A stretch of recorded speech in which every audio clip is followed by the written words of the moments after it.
The bar on Station Omega-7 was filled with smoke and the smell of cheap alcohol. Creatures from a dozen different worlds sat at tables, drinking and talking in low voices. In the darkest corner, a massive figure hunched over a datapad, his forearms moving across the screen with practiced ease. Zekthar was a Krellian, and everyone in the room knew it. His kind were born hunters, standing over 8 feet tall with thick armored skin that could stop most small arms fire. His people had evolved on a death world where everything tried to kill everything else. The weak died young, and only the strongest survived to adulthood. Zekthar had not only survived, he had thrived. For 20 years he had worked as a mercenary and bounty hunter. His record was perfect. 217 contracts completed, 217 targets eliminated, 0 failures. The datapad chimed softly. A new contract had arrived through his encrypted channel. Zekthar opened the file and began reading. The target was a human named Jake Morrison, age 32, former cargo ship worker, currently wanted by the Galactic Trade Consortium for theft of classified military data. Last seen on New Haven Colony in the Frontier Territories. The bounty was substantial, 500,000 credits, enough money to retire comfortably on any world in the galaxy. Zekthar studied the photo of his target. Morrison looked ordinary in every way. Average height for a human, maybe 5 feet 10 inches. Brown hair, blue eyes, no visible scars or modifications.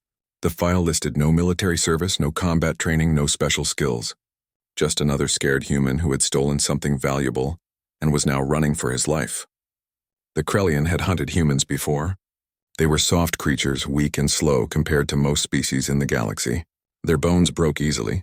Their skin tore like paper. They tired quickly and needed constant rest. The only thing humans had going for them was their unpredictability. They sometimes did things that made no logical sense, which could throw off a careful plan. But that was a minor inconvenience, not a real threat. Zekthar accepted the contract with a single tap of his claw. The payment was transferred to his secure account, half now and half upon proof of completion. He finished his drink and stood, his massive frame casting a shadow across half the bar. Other patrons quickly looked away. Nobody wanted to attract the attention of a Krellian hunter on the job. His ship was docked in Bay 17. It was a small but fast vessel, designed for pursuit and equipped with weapons that could crack open most defensive shields. Zekthar had modified it himself over the years, adding better sensors, faster engines, and a holding cell in the cargo bay for live captures. Though he rarely bothered with live captures anymore, dead targets paid just as well and caused far fewer problems. The flight to New Haven took 3 days. Zekthar spent the time reviewing everything he could find about Jake Morrison. The human had worked on cargo ships for 8 years, hauling supplies between colonies. Before that, he had done odd jobs on Earth and Mars. Nothing in his history suggested he was dangerous. He had no criminal record, no history of violence, not even a traffic violation. By all accounts, he was a nobody who had stumbled onto something valuable and made the stupid decision to steal it. What puzzled Zekthar was how Morrison had managed to evade capture for 3 months. The consortium had sent security teams after him twice, and both times the human had slipped away. That suggested either incredible luck or help from someone with resources. But the file showed no known associates, no family connections, no one who might provide assistance. Morrison was alone. New Haven was a typical frontier colony, built around mining operations and agriculture. About 50,000 people lived there, mostly humans with a scattering of other species. The colony had minimal security and no real law enforcement beyond a small local police force. It was the kind of place where someone could disappear if they were careful. Zekthar landed at the main spaceport and began his investigation. He started by bribing the port authority for recent arrival records. Morrison had arrived on a transport ship 6 weeks ago under a false name, but the security footage showed his face clearly. The human had rented a small apartment in the industrial district and had been working at a warehouse to earn local currency. The Krellian made his way to the warehouse. He questioned the manager, a nervous Talarian who kept wringing his multiple hands. Yes, he remembered Morrison. Quiet worker, kept to himself, always on time. He had stopped showing up about a week ago. No explanation. No final paycheck collected. The manager provided an address. Zekthar went to the apartment building as the sun was setting. It was a run-down structure, the kind of place where nobody asked questions and nobody looked too closely at their neighbors. The Krellian could smell the fear and desperation that hung over places like this. Perfect hiding spot for someone on the run. He climbed the outside wall easily, his claws finding purchase in the crumbling concrete. Morrison's room was on the 3rd floor. Zekthar could hear nothing from inside. His thermal sensors showed a single heat signature on the bed. Perfect. The human was asleep. The window was unlocked. Zekthar found that amusing. After 3 months of running, Morrison had become careless. Or maybe he had simply given up. Some targets did that in the end. They got tired of looking over their shoulder and just waited for death to find them. Zekthar pushed the window open silently and slipped inside. The room was dark and smelled of human sweat and cheap soap. He could see the shape on the bed clearly now. Morrison was lying on his side, facing away from the window. This would be over in seconds. The Krellian took 2 steps toward the bed. That's when the device activated. The flash of light was blinding, calibrated specifically for Krellian vision. Zekthar's eyes were designed to see in near darkness, which made them extremely sensitive to sudden bright light. He roared in pain and stumbled backward. At the same moment, a sonic pulse hammered into his auditory organs. The frequency was perfect, designed to cause maximum disorientation to his species. Zekthar heard movement above him. Something dropped from the ceiling. Before he could react, electricity slammed into his body, not enough to kill, but enough to override his nervous system for a crucial few seconds. He crashed through the window he had entered, falling 3 stories to the alley below. His armor saved him from serious injury, but he lay stunned in a pile of trash, his body twitching from the electrical shock. By the time he recovered enough to stand, the apartment above was empty. Morrison was gone. Zekthar looked up at the broken window and felt something he had not experienced in many years. Confusion. That trap had not been lucky improvisation. It had been carefully planned and perfectly executed. The flash, the sonic pulse, the electric shock, all of them specifically designed to exploit Krellian weaknesses. Morrison had known he was coming. And more troubling, Morrison had known exactly what he was. Zekthar spent the next hour in his ship, treating his injuries and replaying what had happened. The burns on his eyes would heal in a few days. The ringing in his ears would fade. But his pride had taken damage that would last much longer. In 20 years, no target had ever gotten the drop on him like that. He had been made to look like an amateur. The Krellian pulled up Morrison's file again and studied it more carefully. There had to be something he had missed. Some clue that this human was more than he appeared. But the record was clean. 8 years hauling cargo. Before that, odd jobs on Earth, no military service. No combat training, no special skills listed. Yet Morrison had built a trap that required detailed knowledge of Krellian biology. The flash frequency, the sonic pulse, even the voltage of the electric shock, all perfectly calibrated. That level of precision did not come from luck or general knowledge. It came from study and preparation.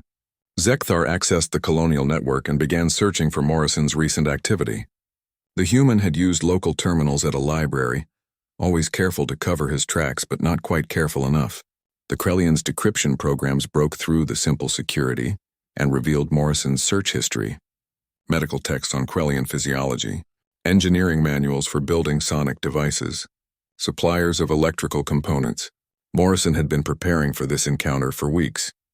He had known someone would come. More specifically, he had known what kind of someone would come. The consortium always hired Krellian hunters for high-value targets. They were reliable, efficient, and terrifying enough to serve as a warning to others who might think about stealing. But why would a simple cargo worker know that? And how would he know how to fight back? Zekthar pulled up his sensor logs and began tracking Morrison's movements through the colony. The human had left the apartment building and headed toward the industrial sector. The trail was faint but visible to someone with the right equipment. Morrison was good at hiding, but not perfect. He was moving toward the old factory district, an area of abandoned buildings that had been shut down when the mining operations moved to a new site. The Krellian gathered his weapons and equipment. This time he would not be careless. This time he would treat Morrison as a real threat instead of easy prey. He strapped on his combat armor, heavier than his usual gear but offering better protection. He loaded his plasma rifle and checked his backup weapons. Then he set out for the factory district. The sun had fully set by the time Zekthar reached the abandoned factories. The buildings loomed against the night sky like the bones of dead giants. Windows were broken. Doors hung off their hinges. The whole area smelled of rust and decay. Perfect place for an ambush, which meant Morrison had chosen it deliberately. Zekthar activated his thermal sensors and began scanning the buildings. Most showed nothing but the ambient heat of cooling metal and concrete. But one structure, a 3-story assembly plant, showed a faint heat signature on the upper floor. Human-sized, human temperature, Morrison. The Krellian approached carefully, checking for traps with each step. He found 3 crude explosive devices along the main entrance and disarmed them. Morrison's work, no doubt. Clever enough to slow down an average pursuer, but not sophisticated enough to stop a professional. Zekthar entered through a side door, moving silently despite his size. The interior was dark, filled with old machinery and assembly line equipment. His night vision turned everything into shades of green and gray. He could see clearly, while any human in this darkness would be nearly blind. He made his way to the stairs and began climbing. The metal steps groaned under his weight, but there was no way to avoid that. He kept his rifle ready, sweeping each corner before advancing. The heat signature was stronger now. 3rd floor, northeast corner. Not moving. That bothered Zekthar. Morrison should be moving, repositioning, preparing to run. Unless it was another trap. The Krellian slowed his approach, examining everything carefully. He saw the tripwire a second before his foot would have touched it. He stepped over it carefully and continued forward. The heat signature was just ahead, behind a pile of old equipment. Zekthar raised his rifle and moved into position for a clear shot. He could see the shape now. A human-sized figure sitting with its back against the wall, not moving, not breathing. The Krellian's instincts screamed a warning. He checked his thermal readings again. The temperature was right for a living human, but something was wrong. The heat distribution was too even, too consistent. Living beings had hot spots and cool spots, variations caused by blood flow and metabolism. This signature was perfectly uniform. It was a decoy.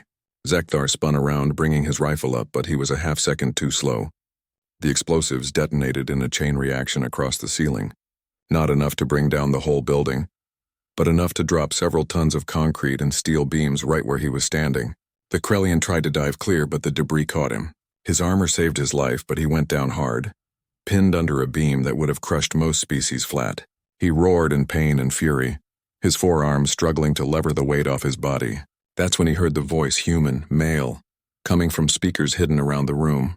"You made a mistake, mercenary. You assumed I was prey. But humans did not climb to the top of our food chain by being weak. We did it by being smart, by being adaptable, by being absolutely relentless when something threatens us." Zekthar managed to push the beam off and struggled to his feet. His armor was cracked in 3 places. His left arm was injured, possibly broken. But he was alive and he was angry. "Show yourself, human!" He roared into the darkness. "Why would I do that?" Morrison's voice replied, calm and amused.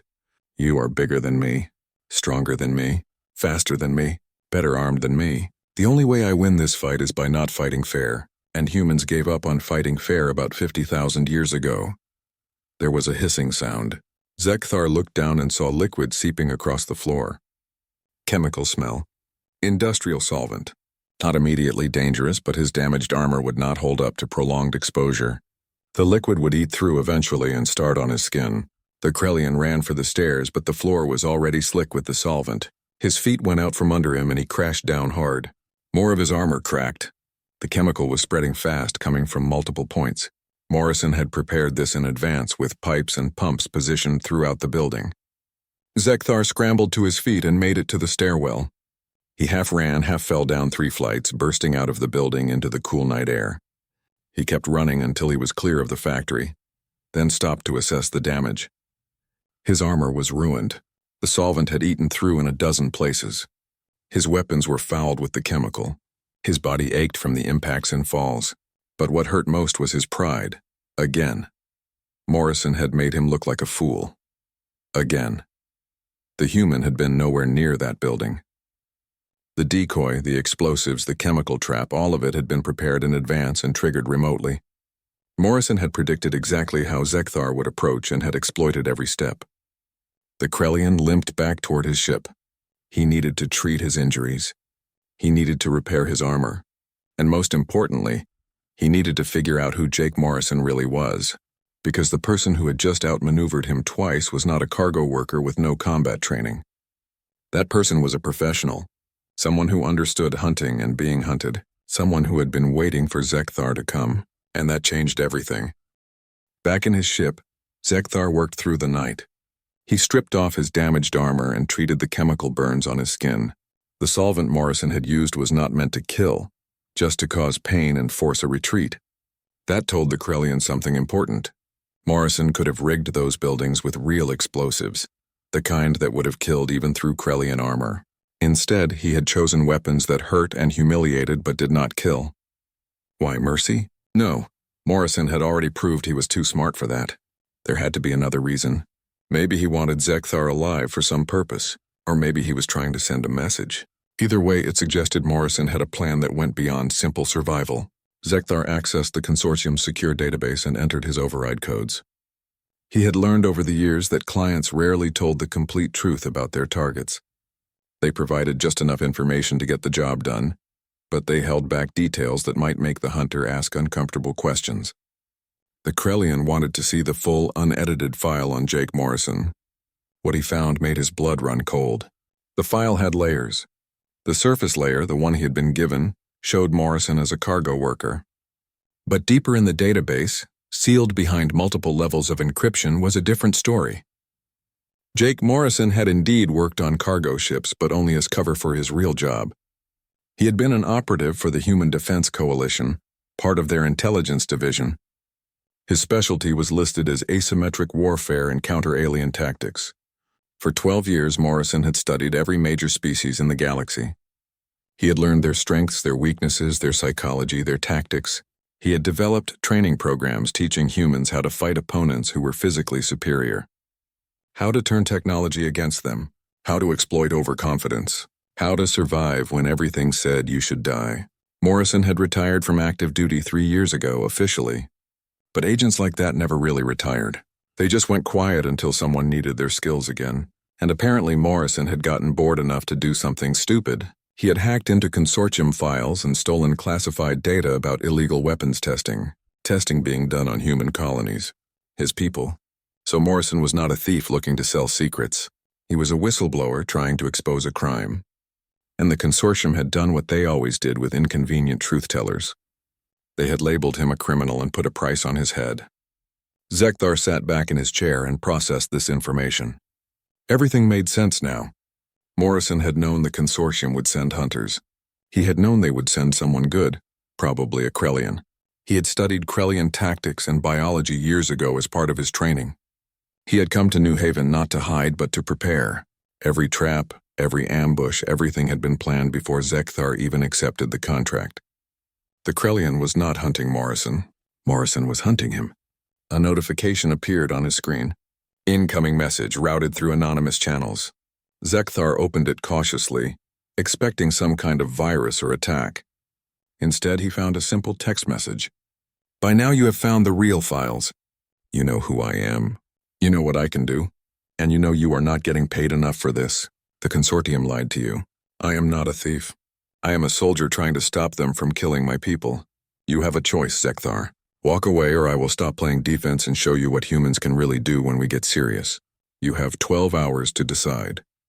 The message was signed simply, Morrison. Zekthar stared at the screen for a long time. Part of him, the proud warrior part, wanted to reject the offer immediately. He had never failed a contract. Never. His reputation was built on that perfect record. If he walked away now, word would spread. Other hunters would whisper that Zekthar had been beaten by a human. But another part of him, the part that had kept him alive for 20 years, was running calculations. Morrison had beaten him twice. Not through luck, but through skill and preparation. The human had resources, knowledge, and most dangerous of all, motivation. He was fighting for his people, which made him far more dangerous than someone fighting for money. What would Morrison do if Zekthar kept hunting him? The human had been defensive so far, using traps and tricks to slow down and hurt his pursuer. But Morrison was trained in offensive operations too. If he decided to take the fight to Zekthar directly, what would that look like? The Krellian did not want to find out. For the first time in his career, he was genuinely afraid of a target, but he could not just walk away. His pride would not allow it. And there was the practical matter of his reputation. If he failed this contract, Future clients would hesitate to hire him. His value would drop. He would become just another mercenary instead of the best, unless there was a way to satisfy both his pride and his survival instinct. Zekthar began to formulate a plan. It was risky and required him to do something he had never done before. But it might work. It might let him walk away from this disaster with his reputation mostly intact. He sent a response to Morrison through the same anonymous channel. I do not walk away from contracts, but I am willing to negotiate. Meet me at the spaceport tomorrow at noon. Public place, no tricks, just talk. The reply came back within minutes. Agreed, but I will be armed and watching. Any sign of a trap and you will never see me again. Next time you sleep, you will not wake up. Zekthar believed him. Morrison had already proved he could get past the Krellians' defenses.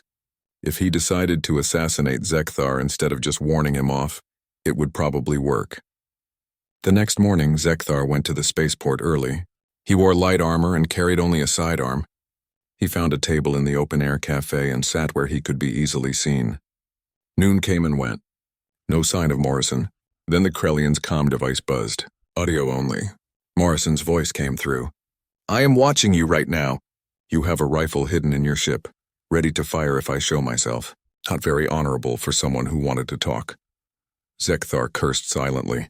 He had indeed positioned a weapon in his ship, aimed at the cafe.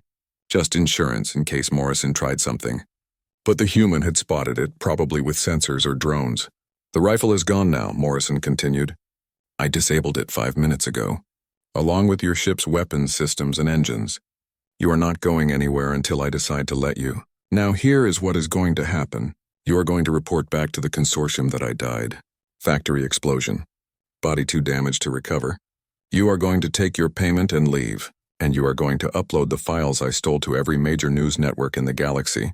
Anonymous drop. Cannot be traced to you. And if I refuse, Zekthar growled, then I stop being nice. I have spent the last week planting charges all over this colony. Medical centers, schools, power plants. If you try to take me, I will blow them all and make it look like you did it. Your reputation will not survive being labeled a mass murderer. The consortium will disavow you. Every law enforcement agency in the galaxy will hunt you. You will spend the rest of your short life running from people like me. You would not kill innocents. Probably not. But are you willing to bet your entire future on that? Are you willing to risk everything on the assumption that I am bluffing? Zekthar was silent. He wanted to believe Morrison was bluffing. But everything about this encounter had taught him not to underestimate the human. If Morrison said he had rigged the colony to explode, he probably had. Whether he would actually do it was another question. But the risk was too high. Why should I help you expose the consortium? The Krellian asked. Because they lied to you. They are testing weapons on civilian populations. Humans now. But how long before they decide to test them on Krellians? Or your family, your clan? They are a cancer, and I am trying to cut them out before they spread. Help me do that and we both walk away. You keep your reputation. I keep my life. Everyone wins except the people who deserve to lose. Zekthar thought about it. Morrison was right about one thing. The consortium had lied. They always lied. But he had never cared before because it was not his problem. Now it was his problem, because it had led him into a fight he could not win. 12 hours, Morrison said. Make your choice. The comm went dead. Zekthar returned to his ship and found exactly what Morrison had promised. The weapon systems were offline. The engines were locked down with a sophisticated piece of code that the Krellian could not break, without risking permanent damage. Morrison had been inside his ship. While Zekthar was sitting at that cafe, the human had been here, walking through his vessel, disabling his systems and probably planting who knows what else. The violation of his personal space made Zekthar furious. This was his ship, his sanctuary, the one place in the galaxy that belonged to him alone, and Morrison had walked in like he owned it. But beneath the anger was a growing sense of respect. Morrison had not killed him when he had the chance. He had not destroyed the ship or stolen anything. He had simply proved a point. He could have done worse, much worse. He had chosen not to. That was the action of someone who was in complete control of the situation. Zekthar spent the next few hours thinking. He reviewed his entire career, every contract, every hunt, every kill. He had always prided himself on being the best, the most dangerous, the one predator that even other predators feared. But Morrison had beaten him in every encounter, not through superior strength or speed or weapons, through intelligence, through preparation, through understanding his enemy better than the enemy understood himself. That was the human way of fighting. They could not match most species physically, so they won with their minds. They studied and learned and adapted faster than anyone else. They took what should have been disadvantages and turned them into weapons. Zekthar had heard stories about humanity's rise through the galaxy. 100 years ago, they had been a minor species, barely noticed by the major powers. They had no great warriors, no advanced technology, no natural weapons, just soft bodies and clever minds. Most species had expected them to stay on their homeworld and never amount to anything. But then the humans had started learning. They studied every species they met. They copied technologies and improved them. They formed alliances and trade networks. They built themselves up piece by piece until they were a force that could not be ignored. And they did it all while smiling and acting friendly, making everyone underestimate them until it was too late. Morrison was a perfect example of that human strategy. He had let Zekthar think he was weak, let him think he was prey. Then he had systematically destroyed that assumption, with carefully planned attacks that exploited every weakness the Krellian had. The question now was what to do about it. Zekthar could keep fighting, keep hunting, keep trying to kill Morrison through sheer determination and refusal to quit. But every instinct told him that was a losing strategy. Morrison would stay 3 steps ahead. The next trap would be worse. Eventually, the human would stop being nice and actually try to kill him. And based on everything Zekthar had seen, Morrison would probably succeed. Or he could accept Morrison's offer. Fake the human's death, upload the stolen files, walk away with his payment and his life, lose his perfect record, but in a way that no one would know about. The official story would show another successful hunt. Only Morrison and Zekthar would know the truth. There was a third option.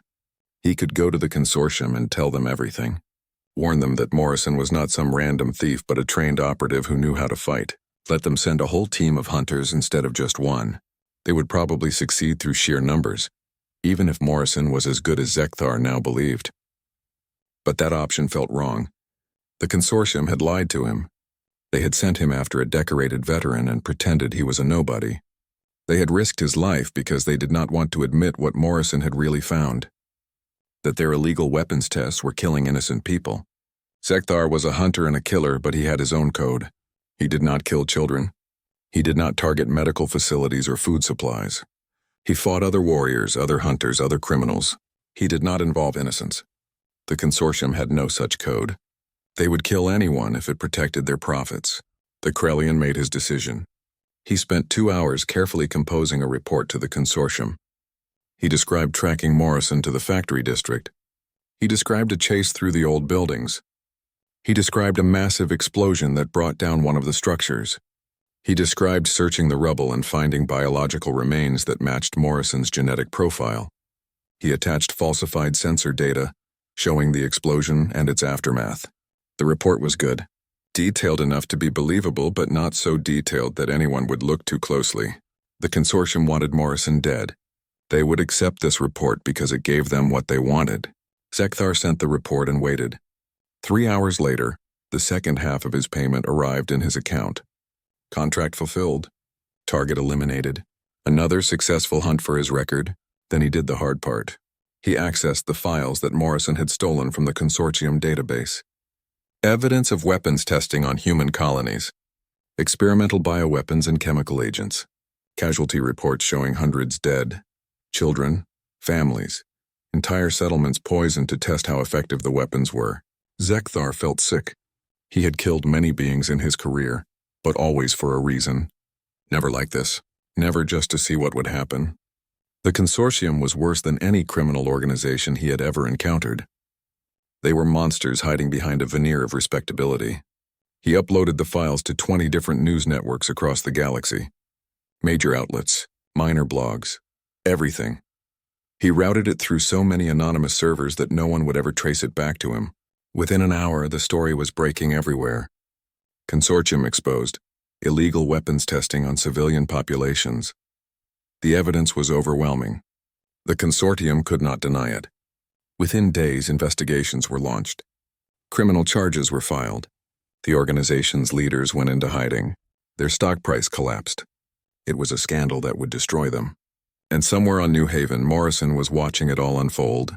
Zekthar received another anonymous message that evening. Thank you. You did the right thing.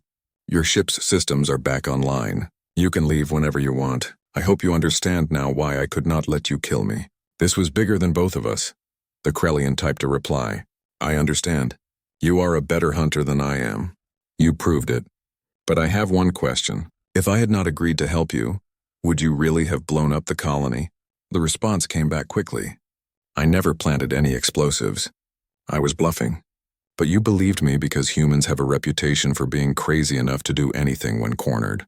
Sometimes reputation is the best weapon of all. Zekthar laughed despite himself. Morrison had beaten him with psychology one final time. The human had made the Krellian believe he was capable of mass murder, and that belief had been enough to change the outcome. Will you keep hunting? Morrison asked. Or will you retire with your perfect record intact? Zekthar thought about it. I will keep hunting, but I will be more careful about who I hunt and why. You taught me that not every target deserves to die, and not every client deserves to be trusted. Good. The galaxy needs more hunters with a conscience. Stay safe, Zekthar, and if we ever meet again, I hope it is as allies instead of enemies. Agreed. Stay safe, human. The comm went silent. Zekthar sat in his ship and looked out at the colony lights below. He had come here to kill a man and collect a bounty. Instead, he had learned a lesson that would change him forever. Humans were not weak. They were not prey. They were predators of a different kind, and they were more dangerous than any Krellian because they fought with their minds instead of their claws. He started his engines and lifted off, leaving New Haven behind. His reputation was intact. His record was still perfect, at least on paper. But he knew the truth. He had been beaten by a human, and that human had let him live because it served a greater purpose. Zekthar would never forget that mercy, or that lesson. 5 years passed. Zekthar continued his work as a mercenary and hunter, but everything had changed. He was more selective about his contracts now. He researched his clients carefully. He asked questions about why someone needed to die. And most importantly, he had a new rule: no human targets ever. Word of this policy spread through the mercenary networks. Some found it amusing. Others thought Zekthar had gone soft. But those who knew him well understood that something significant had happened. The greatest hunter in the galaxy had developed a healthy respect for humanity. And that respect came from experience, not fear. Zekthar was on a space station near the Drax Nebula when he saw the news report. Jake Morrison had been found dead in his apartment on a frontier colony. Heart attack. Natural causes. The human had been only 37 years old, but the report said he had a genetic condition that ran in his family. His body had been cremated according to his wishes. The Krellian stared at the news feed for a long time. Something about the story felt wrong. Morrison had been in perfect health 5 years ago. Genetic conditions did not just appear suddenly, and the timing seemed too convenient. Just when the last of the consortium trials were wrapping up, and the guilty parties were starting their prison sentences, Zekthar accessed his secure channels and began investigating. He called in favors from contacts across the galaxy. Slowly, a different picture emerged. Morrison had not died of a heart attack. He had disappeared. The body that had been cremated belonged to someone else, a homeless man who happened to match Morrison's general build and age. The whole thing was staged. Morrison had known that even with the consortium destroyed, he would never be truly safe. Too many people wanted revenge. Too many powerful individuals had lost money or status because of his actions, so he had done what any smart human would do. He had died and started over with a new identity. The Krellian found hints of where Morrison might have gone. A new colony in the Outer Territories, a place called Haven's Rest, ironically similar to New Haven. Records showed a man named Kyle Peters had arrived there about a month before Morrison's supposed death. Peters was listed as a security consultant helping the colony set up defensive systems. Zekthar smiled. Morrison was still protecting people just under a new name. The human had won his war against the consortium and walked away clean. Most people in his position would have taken their victory and retired to some comfortable world. But Morrison had gone to another frontier colony where his skills were needed. Because that was what humans did. They saw problems and they fixed them. The Krellian deleted all traces of his investigation. If he had found Morrison's new identity, others might too. Better to let the trail go cold. Better to let the human have his peace. He had earned it. A year later, Zekthar was approached by a Draxian crime lord named Vexcor. The job was simple. A human colony in the Outer Territories was refusing to pay protection money. Vexcor wanted Zekthar to go there and make an example. Kill a few colonists, burn some buildings, make them understand that refusing the Draxians was not acceptable. No, Zekthar said simply. Vexcor's face twisted in confusion. No? I am offering you double your usual rate. This is easy money. I do not take contracts against human civilians, ever. You are afraid of humans? Vexcor laughed. They are weak, soft. What can they possibly do to a Krellian warrior? Zekthar leaned forward, his forearms flexing. I once hunted the best soldier humanity had to offer. He beat me in every encounter. He turned my own tactics against me.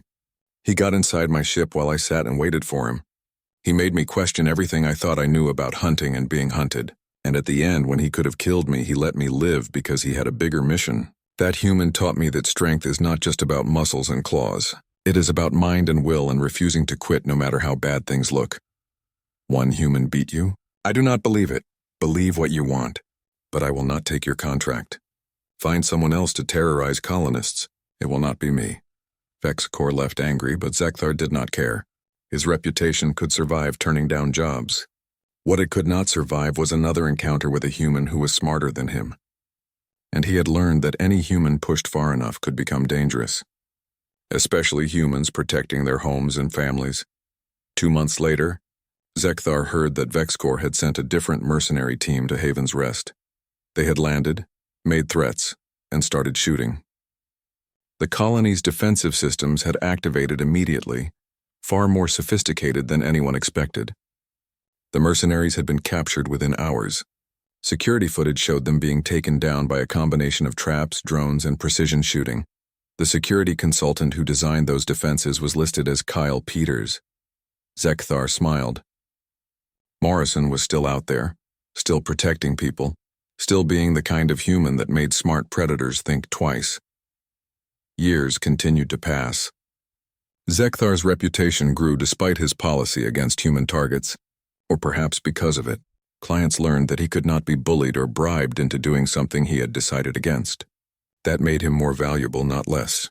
It meant his word was good. It meant he had principles. Other mercenaries started adopting similar policies. Some refused contracts against civilians. Others would not take jobs involving children or hospitals. The industry was changing slowly, becoming less about mindless killing and more about precision work with clear rules of engagement. Zekthar liked to think Morrison had started that change. One human standing up to the most powerful criminal organization in the galaxy and winning. One human showing that being smart and principled could beat being big and ruthless. That example had rippled outward, affecting beings who had never even heard of Jake Morrison. On the 10th anniversary of their encounter, Zekthar received an anonymous package at his home on Krellax Prime. Inside was a simple data chip and a handwritten note. Human handwriting. The note said only, "Thank you for keeping your word. The galaxy is better because people like you exist." The data chip contained a single file, a photo of Morrison, or Peters, or whatever he was calling himself now. He was standing with a group of human colonists, smiling, looking happy. Behind them was a freshly built school. Children played in the yard. The colony looked peaceful and prosperous. Zekthar put the photo on his wall, next to the commendations and trophies from his most famous hunts. Visitors would ask about it sometimes. Who were those people? Why did he have a random photo of human colonists? The Krellian would smile and say it was a reminder. A reminder that being the biggest predator did not make you the best hunter. A reminder that humans were more dangerous than they looked. A reminder that mercy and intelligence could be more powerful than claws and armor. But the real reason he kept the photo was simpler. It reminded him of the time he had hunted the wrong human, the time he had learned that humans did not survive and thrive in the galaxy because they were lucky. They did it because they were smart, adaptable, and absolutely relentless in protecting what they cared about. Young Krellians would sometimes come to Zekthar for advice about becoming mercenaries. He would train them in tracking, combat, weapons use, but he always ended with the same lesson. Never underestimate humans. They look weak, but they are not. They evolved on a world that tried to kill them every day, and they survived by being smarter than everything else. They domesticated predators that should have eaten them. They crossed oceans in wooden boats. They went to space in metal cans powered by explosions. They do not quit. They do not give up. And if you corner one and make them fight, they will find a way to win that you never saw coming. But Krellians are stronger, the young hunters would protest. Strength is not everything. I learned that from the best human soldier I ever met. He was smaller, weaker, slower. But he beat me anyway, because he understood something that took me 20 years to learn. In a real fight, the one who wins is not the one with the biggest muscles. It is the one who wants it more and is willing to do whatever it takes. The young hunters would nod, but Zekthar knew most of them did not really understand. Not yet. They would have to learn the hard way through experience, just like he had. But maybe if he was lucky, some of them would remember his words when it mattered. Some of them would think twice before taking a contract against a human. Some of them would live longer, because they respected humanity instead of dismissing them. And far away on a colony called Haven's Rest, a man named Kyle Peters would continue his quiet work. Protecting colonists, training security forces, making sure that the next time criminals came looking for easy targets, they found something very different instead. Zekthar raised a glass in silent toast to that man, to Jake Morrison, to the human who had beaten him and taught him humility, to the soldier who had changed his life by letting him live. Thank you, human, Zekthar whispered to the empty room, for showing me that being the best hunter means knowing when not to hunt. Outside, the suns of Krelax Prime set in shades of orange and red. Zekthar looked at the photo on his wall one more time, then turned away to prepare for his next contract. Another job, another hunt, but always with the lesson Morrison had taught him. Some prey bites back, and when humans bite back, even the greatest predators bleed.